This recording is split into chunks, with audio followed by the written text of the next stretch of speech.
Socks लेके आई थी, बहुत ज़रूरी है सॉक्स। हरम में भी आप सॉक्स पहन के जा सकते हैं, आपके पाँव नहीं नज़र आने चाहिए, ठीक है।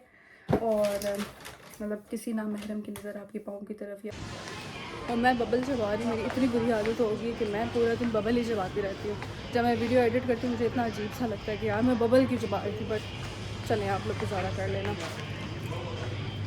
मैं कुछ सोच के नहीं बोलती, मैं स्क्रिप्टेड नहीं बोलती, मैं बना के नहीं बोलती। जो मेरे जहन में होता है, मेरे दिल में होता है, वही मेरी ज़बान पे होता है।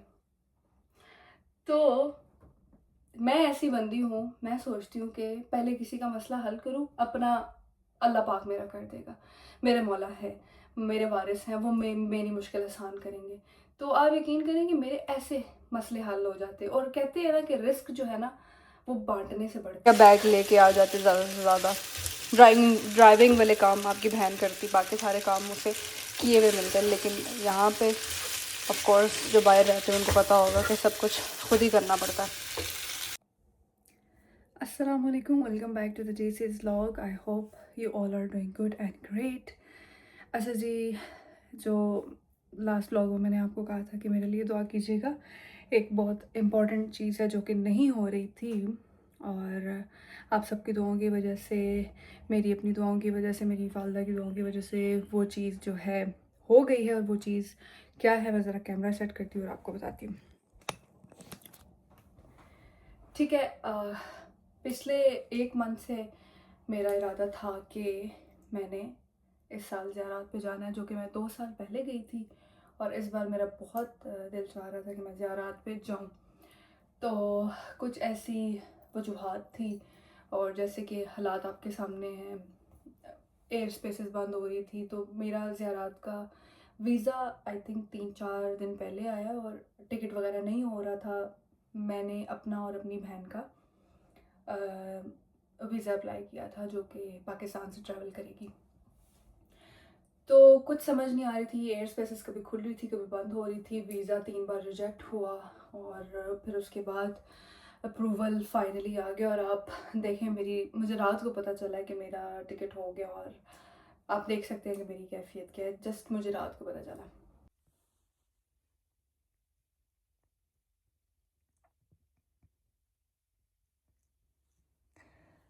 गाइस, जिस चीज़ के लिए मैंने आपको कहा था कि मेरे लिए दुआ करनी है आपने, अल्हम्दुलिल्लाह वो चीज़ हो गई है। और वो चीज़, मेरा वीज़ा लग गया इराक का और मेरा टिकट आ गया।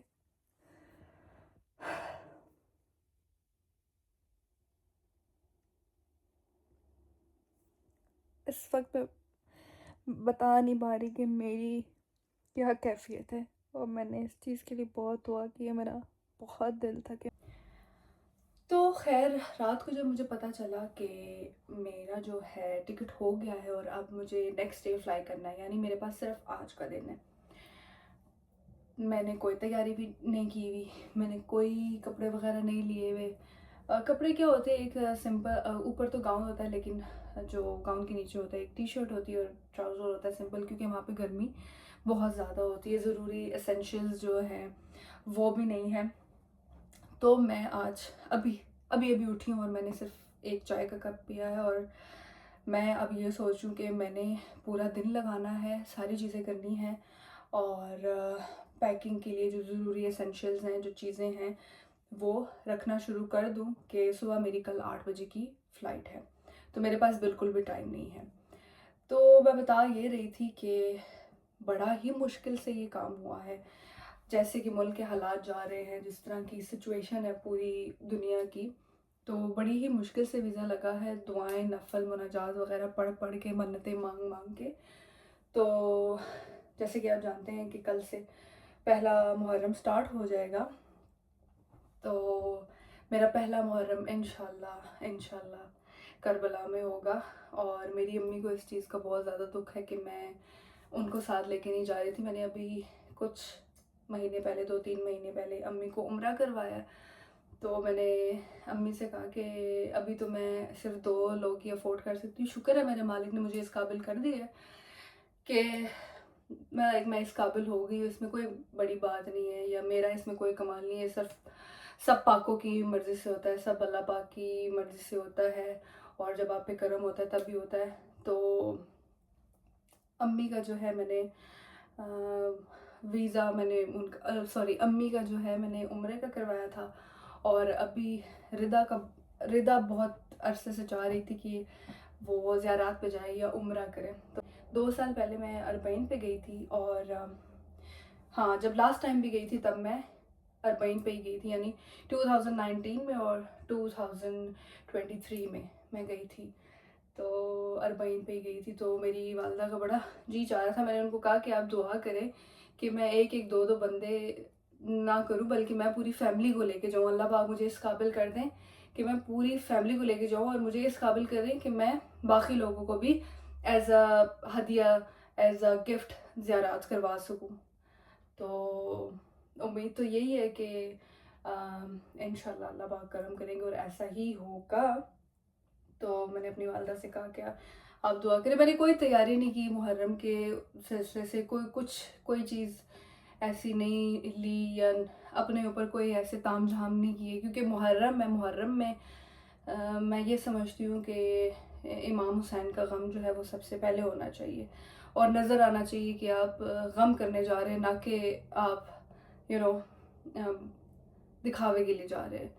तो मेरा बस यही कोशिश रहेगी कि मैं वहाँ पे जाकर ज़्यादा से ज़्यादा इबादत कर सकूँ, और जो टाइम बचे मैं आपको थोड़ा बहुत बता सकूँ वहाँ पे कि हम लोग वहाँ पे किस तरीके से अज़ादारी करते हैं, क्या चीज़ होती है, किस तरीके से हम लोग जो है मुहर्रम वहाँ पे मनाते हैं, और किस डेट को किसकी शहादत हुई थी, क्या सिनेरियोज हैं, या क्या क्यों इतना ज़्यादा जो है वो इस चीज़ को आगे किया जाता है। मतलब मैं अपनी पूरी कोशिश करूँगी कि मैं शॉर्ट टर्म में आपको लंबी बात समझा सकूँ, और आपके माइंड जो है वो क्लियर कर सकूँ। जो मैंने गोल्ड वगैरह पहना है वो मैं अब उतार के, मुहर्रम में गोल्ड वगैरह नहीं पहनते बिकॉज़ वो हराम होता है, और येलो कपड़ा भी नहीं पहनते। जब इमाम हुसैन को यजीद ने कत्ल कर दिया था, शहीद कर दिया था, तो उसके बाद एज अ जश्न उन लोगों ने येलो कपड़े पहने थे और गोल्ड पहना था। सो देख रहे हैं आप मेरे मुंह के क्या हालात हो रहे हैं। नींद भी मेरी पूरी नहीं हुई है, और अभी मुझे बहुत सारी तैयारियां करनी है। मुझे रिदा का भी टिकट, अभी रिदा का नहीं हुआ है, रिदा का टिकट अभी मुझे मैनेज करना है, क्योंकि उस बेचारी को फ़्लाइट मिल रही है लाहौर से 5 बजे की, और इस्लामाबाद से इतना वो ट्रैवल नहीं कर सकती। तो मुझे पहले इस्लामाबाद से उसका टिकट करना होगा, फिर उसको लाहौर जाना होगा, फिर लाहौर से वो फ्लाई करेगी इराक़ के लिए। तो अभी मैं अपनी फटाफट चीज़ें वाइंड अप करती हूँ, जल्दी से एजरा रन होगा, प्राइमार्क रन होगा, क्योंकि मुझे 2-3 टी शर्ट्स चाहिए, और उसके अलावा मुझे ट्राउज़र चाहिए, और यस जो मैं कल कल कल करके जाऊँगी गाउन बुरखा जो भी है, तो वो भी मेरे पास नहीं है वो भी। और समझ नहीं आ रही, लाइक मेरा दिल इतना छोटा सा हुआ है। मुझे जैसे एक बच्चा दूर होता है ना अपने माँ बाप से, और वो मिल रहा होता है, और उसको वो इमोशनल भी होता है और वो खुश भी होता है, वैसी कैफियत हो रही है कि मैं 2 साल के बाद ज़ियारत करने जा रही हूँ। कभी इंसान चाहता है कि यार उसका दिल चाहता है कि हर वक्त वहीं पे रहे, ठीक है, हर साल आना जाना करे, लेकिन इंसान के हालात नहीं होते हैं, और बहुत सारी चीज़ें होती हैं, बहुत सारी चीज़ें मैनेज करनी होती हैं। तो एज अ फर्स्ट चाइल्ड मेरे पे बहुत ज़्यादा जिम्मेदारियाँ हैं। तो मैं जो है ना पहले कहती हूँ कि मेरे किसी भाई का मसला हल हो जाए, मेरी बहन का मसला हल हो जाए, अम्मी कुछ कह देती हैं, घर की कोई चीज़ होती है, मैं पहले चाहती हूँ कि वो चीज़ें हो जाए, लेकिन जिस दर पे मैं जा रही हूँ ना वो बड़े बेनियाज हैं, और इंशाल्लाह मुझे लगता है कि वो बहुत करम करेंगे। अपने लिए भी उम्मीद है, मेरे जितने भी देखने वाले हैं, जानने वाले हैं, उनके लिए भी मुझे ढेरों ढेर उम्मीद है। और मुझे बहुत सारे लोगों ने दुआओं का भी कहा है, मतलब मैं ज़रूर करूँगी, और कोशिश करूँगी कि ज़्यादा से ज़्यादा जो है वहाँ पे इबादत करूँ, और मैं बस अपने आप को टाइम दूँ, और बस यही है। तो मैं आपको ये कह रही थी कि मैं बोलते बोलते पता नहीं कहाँ निकल जाती हूँ, मुझे समझ नहीं आती। तो मैं ये कह रही थी कि हर इंसान का दिल करता है कि वो हर साल जाए, ज़ियारत पे जाए, अरबाईन पे 10 मुहर्रम को जाए, अरबाईन पे जाए, 13 रजब करे, मतलब वो इस तरह से कनेक्टेड रहे। कुछ चीज़ें, कुछ सिनेरियोज ऐसे होते हैं कि इंसान नहीं कर पाता, मतलब मेरी यही कोशिश होती है कि मैं अपनी जो चीज़ें हैं ना वो बाद में करूँ, अपने घर वालों की पहले करूँ, या मेरे थ्रू किसी का मसला हल होता है तो वो मैं पहले करूँ, अपना बाद में करूँ। आप यकीन करें कि मतलब अपनी कोई मैं तारीफ़ नहीं कर रही हूँ, या मैं कुछ ऐसे नहीं कह रही, क्योंकि अब आप मेरी फैमिली हैं, तो मैं इतनी बातें अपने घर वालों से भी नहीं करती हूँ। मैं इतना इंटरेक्ट नहीं करती, मैं ज़्यादा बातूनी नहीं हूँ, लेकिन यहाँ पे जो लोग मुझे देखते होंगे वो कैसे होंगे, ये तो बहुत बातें करती है। सिर्फ कैमरा ऑन करती हूँ और मेरे दिमाग में जो कुछ आता जाता है मैं बोलती जाती हूँ। मैं कुछ सोच के नहीं बोलती, मैं स्क्रिप्टेड नहीं बोलती, मैं बना के नहीं बोलती। जो मेरे जहन में होता है, मेरे दिल में होता है, वही मेरी ज़बान पे होता है। तो मैं ऐसी बंदी हूँ, मैं सोचती हूँ कि पहले किसी का मसला हल करूँ, अपना अल्लाह पाक मेरा कर देगा। मेरे मौला है, मेरे वारिस हैं, वो मेरी मुश्किल आसान करेंगे। तो आप यकीन करें कि मेरे ऐसे मसले हल हो जाते हैं। और कहते हैं ना कि रिस्क जो है ना वो बांटने से बढ़ता है, तो रिस्क छुपाने से नहीं बढ़ता। लोग समझते हैं कि बचा के रखने से या बचत करने से आपका रिस्क ज़्यादा होता है, ऐसी कोई बात नहीं है। अल्लाह पाक ने हमें हुक्म दिया है आप रिस्क बांटें, बांटने से चीज़ें बढ़ती हैं। ना कि सिर्फ रिस्क, रिस्क में आपकी तालीम आता है, रिस्क में आपका पैसा आता है, रिस्क में आपकी नॉलेज आता है, रिस्क में आपका इखलाक आता है, हर चीज़ रिस्क में आती है। तो उम्मीद है कि इंशाल्लाह अल्लाह पाक बहुत करम करेंगे, और आप सबके लिए बहुत ज़्यादा दुआ करूँगी, अपने लिए दुआएं करूँगी, अपने फैमिली के लिए दुआ करूँगी, पेरेंट्स के लिए दुआ करूँगी। तो इंशाल्लाह ये जो साल होगा आने वाला मुझ पे और आप पे बहुत अच्छा गुजरेगा। तो बेसिकली ये इस्लामिक जो ईयर है उसका आगाज़ भी मुहर्रम से होता है, ये तो आई थिंक सबको पता होगा। तो जो चीज़ें, जिन चीज़ों से, जिन नॉलेज से आप लोग महरूम हैं, या जो चीज़ें आपके माइंड में कुछ सवालात लेके आती या क्लियर नहीं है, इंशाल्लाह इस मुहर्रम और सफ़र में वो कोशिश करूँगी। मैं वादा नहीं करती, मेरी इतनी ज़ात ही नहीं है, मेरा इतना मुकाम ही नहीं है, मेरी इतनी सकत ही नहीं है कि मैं वो चीज़ें क्लियर कर सकूँ, लेकिन मैं अपनी पूरी कोशिश करूँगी कि आपके जहनों में जिस तरीके के सवालात हैं, जो भी हैं, वो थोड़े बहुत क्लियर कर सकूँ। और बस अभी जाते हैं, मैंने नाश्ता भी नहीं किया, और पहले नाश्ता कर लेते हैं और उसके बाद फिर हम जाएंगे एज़डा रन पे, और मैं आपको दिखाऊंगी कि मैंने क्या क्या वहाँ से चीज़ें बाय करनी है और मैं क्या क्या चीज़ें अपने साथ लेके जाऊंगी। सो कोई समझ नहीं आ रही गाइस कि मैंने क्या बनाना है। बस ये कुछ सॉसेस मिक्स करके फटाफट सॉस बना लिया, और ये मेरे पास चिकन पॉपकॉर्नस पड़े हुए थे, इनको मैंने फ्राई किया, डीप फ्राई किया, और बस ये डालूँगी, पास्ता डालूँगी और ये सॉस मिक्स करूँगी, फटाफट खाना बना लूँगी। फिर उसके बाद जल्दी से जाएंगे एज़डा रन पे और प्राइमार्क।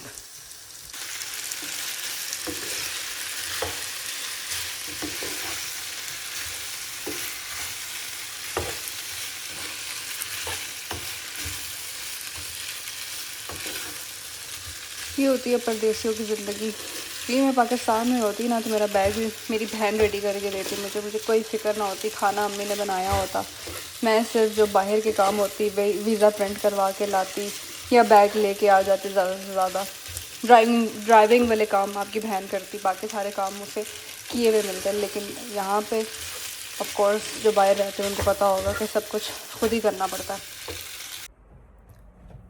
बस गाइस हम रेडी हो गए और अब हम चलते हैं प्राइमार्क चलेंगे। चीज़ तो मैंने उठाई नहीं है, पहले जाएंगे प्राइमार्क।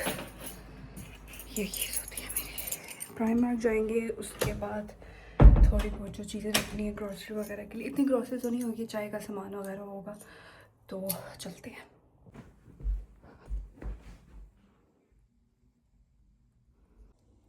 पास्ता रेडी, ये भी साथ रख लेते हैं।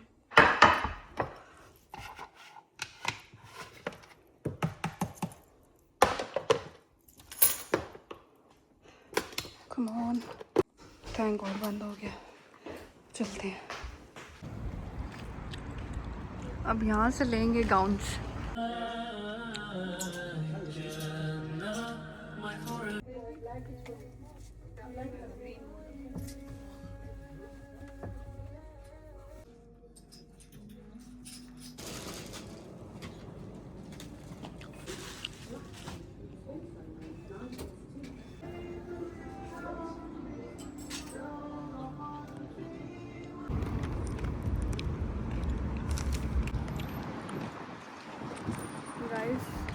अब आ गई हूँ मैकलैंड, तो क्योंकि प्राइमार्क जो है इस टाइम तक बंद हो जाता है और यही एक ऑप्शन है हमारे पास।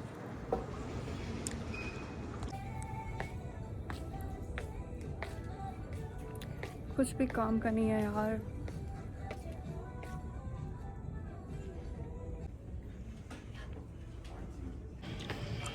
गाइस यहाँ से एक आधा क्रिस्प का पैकेट पकड़ लेते हैं और पाउडर मिल्क लेते हैं और लेते हैं टी बैग्स। जल्दी करते हैं जल्दी, क्योंकि हमारे पास टाइम नहीं है।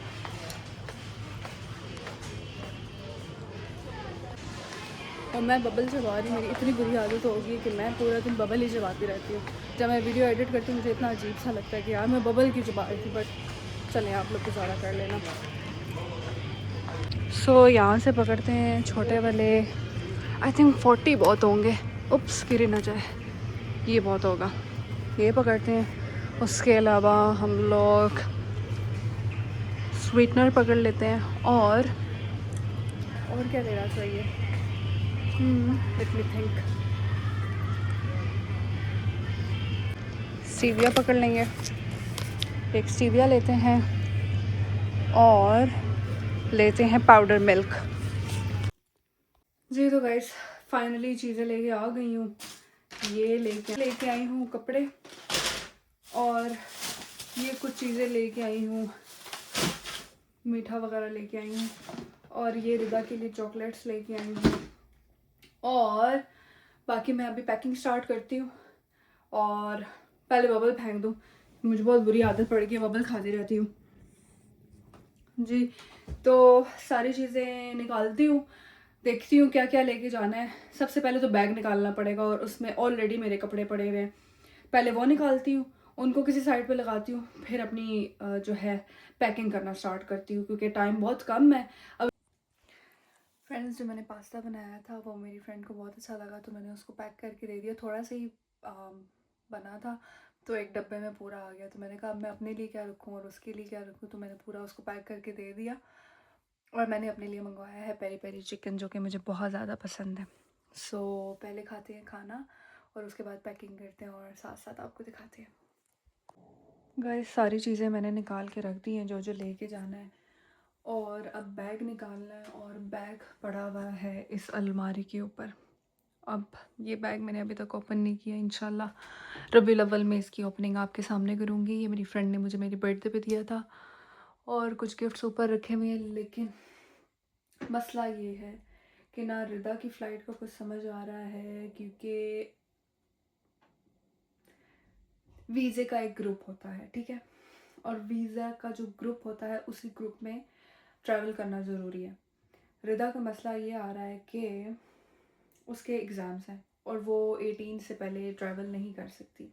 18 को लास्ट एग्ज़ाम है उसका, तो उसका ये प्रॉब्लम आ रहा है कि उसका 50-50 चांसेस है। और मेरा बड़ा दिल था कि रिदा मेरे साथ आए। रिदा ख़ुद भी बहुत मनते मुरादे मान के बैठी हुई है, नवाफिल उसने माने हुए, मैंने भी माने हुए, लेकिन मुझे बहुत अफसोस के साथ कहना पड़ रहा है कि मुझे कोई आसार रिदा के नज़र नहीं आ रहे, और मुझे इस तरह लग रहा है कि मैं भी कल नहीं जा पाऊँगी। मुझे वाकई में डर लग रहा है, क्योंकि जिस तरीके के हालात हैं, आप बग़ैर ग्रुप्स के ट्रैवल नहीं कर सकते हैं, आपका एजेंट आपके साथ होना बहुत ज़रूरी होता है, सिंगल लड़कियां ट्रैवल नहीं कर सकती, 50 ईयर्स से कम के लड़के अकेले ट्रैवल नहीं कर सकते, आप हम फैमिली में ही जा सकते हैं, और मैं तो यहाँ पे मेरी फैमिली है नहीं, मैं तो अकेली हूँ।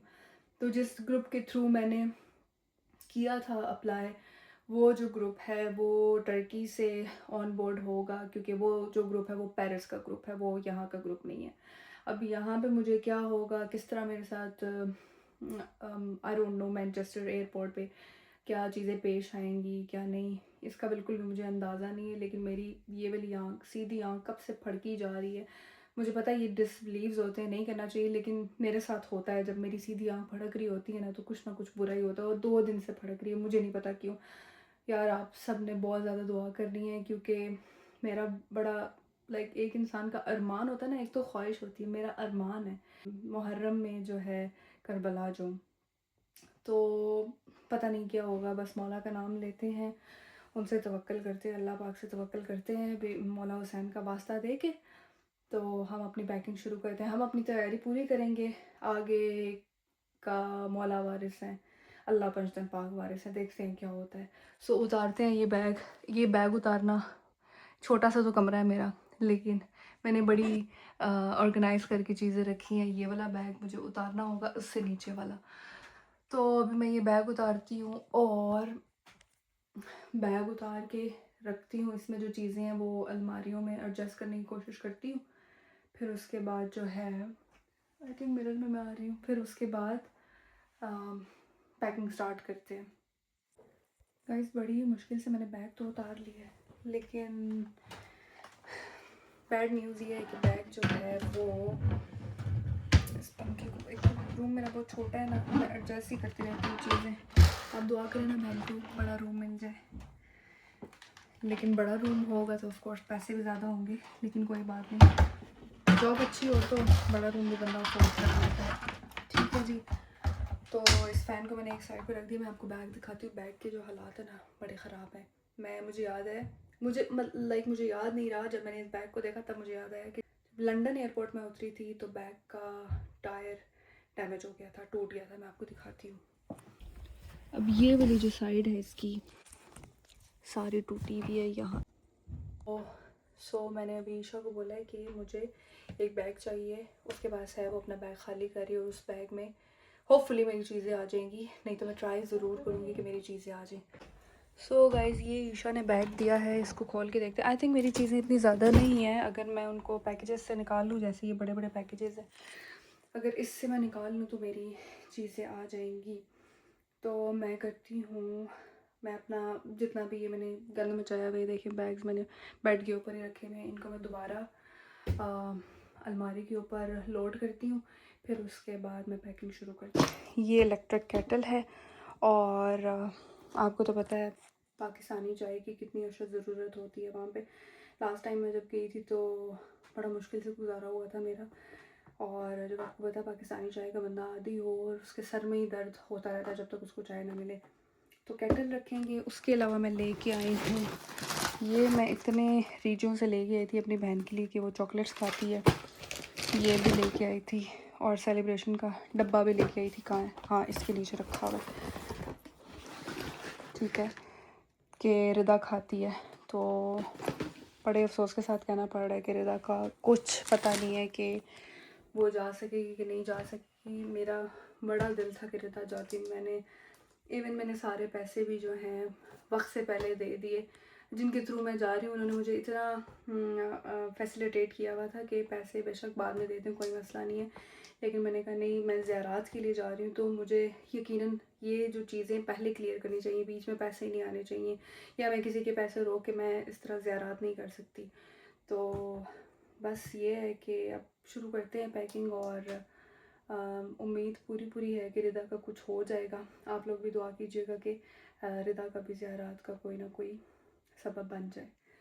सबसे पहले पैकिंग करते हैं। पहले कपड़े रख लेते हैं, इस साइड पे कपड़े रख लेते हैं और बाकी चीज़ें बाद में करते हैं। कैमरा मैंने सेट कर दिया एक जगह पे। सबसे पहले पी लेते हैं पानी। सुबह से भाग दौड़ कर रही हूँ, मैंने पानी नहीं पिया। पैकिंग करने से पहले अपना जो गोल्ड है, हम गोल्ड रिमूव कर देंगे। मैंने अभी नेल पेंट भी उतारना है। वो नेल पेंट, मसला ये है कि नेल पेंट जो था वो जेल नेल पेंट था, तो वो एक तरीके से उतरता है और उसके लिए मुझे 2-3 घंटे चाहिए। वो मैं अभी उतार दूँगी। बाकी ये कि जो हमारी चेन्स हैं वो हम उतार देंगे कि हम गोल्ड नहीं पहन सकते। बाकी ये जो छोटी छोटी ये डले में, ये तो बहुत मुश्किल से उतरती है, तो पक्के फिक्स है, इनको नहीं हिला सकती मैं, लेकिन जो मैं कर सकती हूँ वो तो मैं करूँगी ना।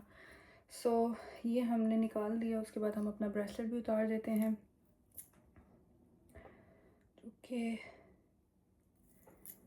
ठीक है, ये हमने उतार दिया और अब हम इनको साइड पे रख देंगे, बाद में हम संभाल लेंगे। ये 2 मेरे रिंग्स हैं। ये 2 रिंग्स मैं कभी भी नहीं उतारती। इन 2 रिंग्स पता नहीं मुझे अटैचमेंट है। ये 2 रिंग्स मेरे लिए बहुत फ़ायदेमंद है। ये दोनों रिंग्स जो हैं मैं हमेशा पहनी रखती हूँ। आपने देखा भी होगा मेरी अक्सर वीडियोस में, इंस्टाग्राम पे, टिकटॉक पे, ये 2 रिंग्स मैं नहीं उतारती। तो ये 2 रिंग्स हमारे साथ जाएंगी और हम ज़री से भी मस करके लेके आएंगे इनको। अभी जो आज मैं लेके आई हूँ वो मैं आपको दिखाती हूँ। कपड़े तो मैं लेके आई थी ये ट्राउज़र लेके आई हूँ, मेटलिन से लेके आई हूँ। बहुत ही सॉफ्ट मटेरियल है, क्योंकि इराक़ में आपको पता है पाकिस्तान से डबल गर्मी होती है। सो ये ट्राउज़र लेके आई हूँ, ये भी बैग में जाएगा इसी तरह। उसके अलावा ये टी शर्ट लेके आई हूँ ब्लैक कलर में, ये भी मेटलिन से लेके आई हूँ। और ये टी शर्ट लेके आई हूँ। ऊपर तो बुरखा होता है, लेकिन अंदर कंफर्टेबल कपड़े पहन के ही इतनी वॉक भी हो सकती है, इतनी गर्मी होती है। सो कंफर्टेबल कपड़े बहुत ज़रूरी हैं। सो ये है एक टी शर्ट, ठीक है जी। ये हम पैक करके डाल देंगे इसमें। और ये देखिए, ये बुरखा खैर से जी हम कल करके जाएंगे। मैंने इतना कोई चमक धमक वाले, जो मुझे गाउन्स बहुत पसंद हैं। मैं जब 16, 17, 18 में होती थी, मैं प्रॉपर हिजाब करती होती थी। मॉडेस्ट वेयर्स हर तरीके का किया है, स्टाइलिंग करती होती थी, हिजाब स्टाइलिंग करती थी, गाउन्स पहनती थी। लेकिन अब पता नहीं क्यों नहीं होता। लेकिन अल्लाह पाक इंशाल्लाह तौफीकात में इजाफा फरमाएंगे तो ज़रूर करेंगे। ये है जी गाउन, ये मुझे बहुत अच्छा लगा है। ये ना थोड़ा अब्बास स्टाइल में है, देखिए मैं आपको पहन के दिखाती हूँ। कल भी मैं पहनूंगी तो आप देख ही सकेंगे। ये देखिए, ये थोड़ा अब्बास स्टाइल में है। इसके बाजू आप चेक करें। अबा मीन्स अबा जो होती है वो ईरानी चादर बुरखा टाइप होता है, जो यहाँ से कवर होती है, उसकी स्लीव्स होते हैं, तो आप इस तरह से अपने बाजू भी कवर कर सकते हैं। दूसरी चादर होती है ना, आपको यूँ करना पड़ता है, ऐसे फोल्ड करना पड़ता है। उसके लिए आपको रैप नहीं करना पड़ता, उसके लिए बस ऐसे ही यही होता है। इस तरह से वो आ जाती है, इस तरह से आती है, वो ऐसे आती है। आगे आपका स्कार्फ होता है, ऐसे आती है, और इस तरह से वो आगे आ जाती है। वो थोड़ी लंबी होती है और वो थोड़ी सी उसकी शेप चेंज होती है, मोस्टली ऐसी ही होती है। सो ये गाउन है, ये गाउन हम बाहर भी रखेंगे क्योंकि हमने सुबह करके जाना है। और मैं क्या लेके आई थी, पत्ती लेके आई थी, ठीक है जी। ये स्कार्फ इसी के साथ ही है, ये स्कार्फ इसके साथ ही है, ठीक है जी। और मैं सॉक्स लेके आई थी, बहुत ज़रूरी है सॉक्स। हरम में भी आप सॉक्स पहन के जा सकते हैं, आपके पाँव नहीं नज़र आने चाहिए, ठीक है। और मतलब किसी ना महरम की नज़र आपके पाँव की तरफ या आपके हाथ भी यहाँ तक कवर होने चाहिए, नहीं होनी चाहिए, सही है। तो सॉक्स लेके आए हैं। बाकी जो शॉपिंग है वो आपको दिखाते हैं। मैंने शीन से जो ऑर्डर किया था वो भी आपको दिखाते हैं। और ये मैं लेके आई हूँ स्टीविया का स्वीटनर लेके आई हूँ, ताकि शुगर अवॉइड कर सकूँ। आजकल मैंने शुगर थोड़ी अवॉइड की हुई है। तो आई थिंक दैट्स इट। ये तो आज की हो गई। ये स्कार्फ मैंने शीन से ऑर्डर किया है। शीन पे काफ़ी अच्छी चीज़ें मिल जाती हैं। ये ऐसा ही स्कार्फ है जो मैंने अभी किया है, बहुत सॉफ्ट सा लचकदार सा कपड़ा है। तो ये एक स्कार्फ हो गया। स्कार्फ आई थिंक मेरे पास काफ़ी है, 5-6 स्कार्फ है मेरे पास। और ये एक स्कार्फ है, ये मैं आपको खोल के बता देती हूँ। ये मुझे बहुत अच्छा लगा था स्कार्फ, ये देखिए बहुत अच्छा स्कार्फ है, देखिए। यस, माशाल्लाह, वेरी नाइस। ये एक स्कार्फ है, बहुत अच्छा लग रहा है ना। तो एक ये स्कार्फ है, ठीक है जी। बाकी सारे मैंने तकरीबन ब्लैक में किए, तकरीबन क्या सारे ब्लैक में ही किए हैं, क्योंकि मुहर्रम में पहनते ही ब्लैक हैं। सो इस वजह से ये थोड़ा सा डिफरेंट जॉर्जेट का स्कार्फ है। लाइक ऐसे होगा, ये इस तरह से होगा, और कैसे होगा, एक मिनट में पहले देख लेती हूँ ये होगा कैसे। ओके,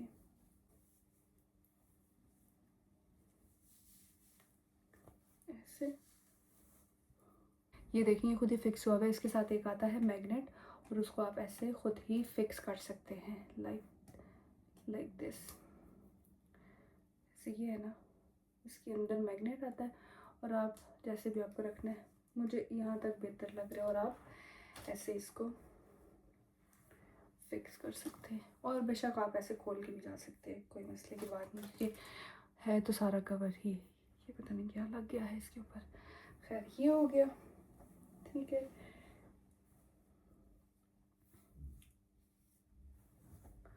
और एक और स्कार्फ है हमारे पास। ठीक है जी, ये हमारे पास स्कार्फ है। ये भी ऐसा ही स्कार्फ है जैसे मैंने किया हुआ है। मैंने तो रिदा का सोच के दो चीज़ें जो अपने लिए ऑर्डर की थी वो उसके लिए ऑर्डर की थी। अब पता नहीं, अल्लाह बेहतर जानते हैं, मौला जानते हैं कि वो आ पाएगी कि नहीं आ पाएगी। मुझे इसी चीज़ का बहुत ज़्यादा दुख हो रहा है कि मेरी बहन नहीं आ पाएगी, लेकिन इंशाल्लाह अल्लाह खैर करेगा, अल्लाह पे तवक्कल रखना चाहिए। तो एक ये स्कार्फ है, ये आई थिंक थोड़ा सा डिफरेंट है। यस, ये ऐसे होगा, ऐसे पहले लाइक दिस, ऐसे आप गिरा लगा के like this, so you can tie and afterwards you can wrap it like this, इस तरीके से कि आपके बाल सारे कवर रहें। ठीक है जी, ये हो गया। उसके अलावा हमारे पास क्या है, काफ़ी कुछ है हमारे पास।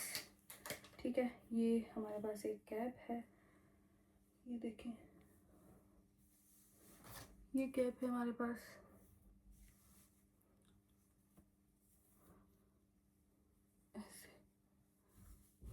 ऐसे, और आप ऊपर जो है इसको पीछे बांध के आप ऊपर स्कार्फ कर सकते हैं।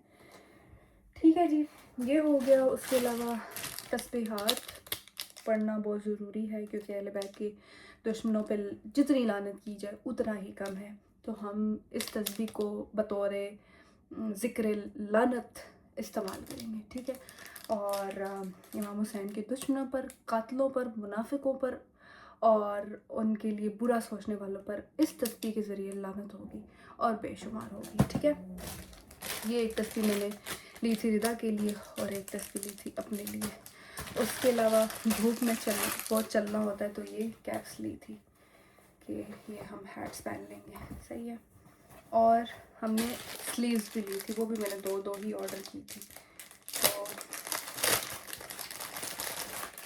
स्लीव्स हमने ऑर्डर की थी। ये स्लीव्स देखें, बड़ी खूबसूरत स्लीव्स लगी थी ये मुझे। ये देखें, ऐसे ये स्लीव्स कितनी बेहतरीन स्लीव्स हैं, यानी कि पर्दे का पर्दा हो जाता है और आपका हाथ भी कवर रहता है और काफ़ी अच्छा सा लगता है। ठीक है, ये हो गया। अब हम शुरू करते हैं। बस ये था, ये जो चीज़ें मैंने ली थी वहाँ पे यूज़ करने के हिसाब से। बाकी ये है कि हम सारी चीज़ें ये पैक करते हैं और आपको दिखाते हैं कि क्या क्या पैकिंग की है। तकरीबन आपको मैंने सारा कुछ दिखाई दिया जो कुछ मैं वहाँ पे लेके जाऊँगी। गाइस, अब ये बॉक्सेस हैं, ठीक है, इनकी जगह अब उनमें नहीं बन रही। अब देखना पड़ेगा, बड़ी केयरफुली पैकिंग करनी पड़ेगी कि क्या होता है। इस पैकेज में मेरे और रिदा के जूते हैं, जो कि मैं बहुत अफसोस के साथ पैक कर रही हूँ। पता नहीं क्या होगा, लेकिन चलो पैक कर लेते हैं। गाइस, पैकिंग वगैरह हो गई है और बाकी जो चीज़ें रह गई थी वो मैंने इसमें पैक कर दी। सो अब इसको करते हैं बंद और बाकी के काम देखते हैं। दोनों बैग पैक कर लिए हैं। ये सारे जो हैं डब्बे, वो भी कुछ पड़े हुए हैं डब्बे सारे। ये डब्बे भी रखे हुए हैं, ये डब्बे भी रखे हुए हैं। तो अब इनको जाके बिन करती हूँ और बस तैयार वगैरह होके शावर वगैरह करके गुस्ल करके इंशाल्लाह अभी नमाज़ पढ़ती हूँ और दुआ करती हूँ कि कल खैर खैरियत से ओके टू बोर्ड की ईमेल आ जाए। उसका भी बहुत बड़ा मसला हुआ है कि जब तक एयरलाइन आपको ओके टू बोर्ड का मेल नहीं भेजेगी आप आगे ट्रैवल नहीं कर सकते। बेशक आपका वीज़ा लगा हुआ हो, बेशक आपने पूरे पैसे पे किए हुए हो, बेशक आपकी फ़्लाइट बुक हुई हुई हो। तो पता नहीं इराकी गवर्नमेंट का क्या इशू है कि बहुत ज़्यादा इशू बना रहे हैं, बहुत ज़्यादा मसाइल क्रिएट कर रहे हैं। तो खैर खैरियत से, अगर तो बुलावा हुआ तो खैर खैरियत से पहुंच जाऊंगी, अगर नहीं हुआ तो अपनी बदकिस्मती समझ के बैठ जाऊंगी, और क्या हो सकता है।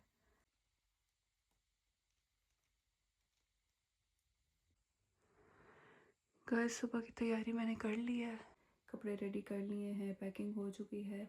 बस एक चीज़ का थोड़ा सा डर लग रहा है कि मुझे एयरपोर्ट से वापस नहीं आना, मुझे करबला जाना है, मुझे इमाम हुसैन की ज़री देखनी है, मुझे उस ज़री की जालियों को टच करना है, मुझे बहुत सारी दुआएं करनी है, मुझे अपना दिल हल्का करना है वहाँ पे जाके। तो मैं अगर वहाँ से आ गई तो मुझे बहुत बुरा लगेगा, और एक डर भी है, लेकिन साथ ही साथ एक यकीन भी है कि इंशाल्लाह ये सफ़र मेरा पाया तकमील तक पहुँचेगा। इंशाल्लाह मैं ज़ियारत करूँगी और कल के ही दिन में पहुँच जाऊँगी। 15-16 घंटे का सफ़र है, लेकिन अल्लाह पाक खैर करें तो इंशाल्लाह पहुँच जाऊँगी। मैंने दुआ भी की है, मन्नत के नवाफिल भी माने हैं, और बहुत सारी उम्मीद के साथ जो है कल का सफ़र शुरू करूँगी कि कल बस सब अच्छा हो। आप भी मेरे लिए ज़रूर दुआ कीजिएगा। बस आज का व्लॉग यहीं तक था। अपना ख्याल रखिएगा। अल्लाह हाफ़िज़।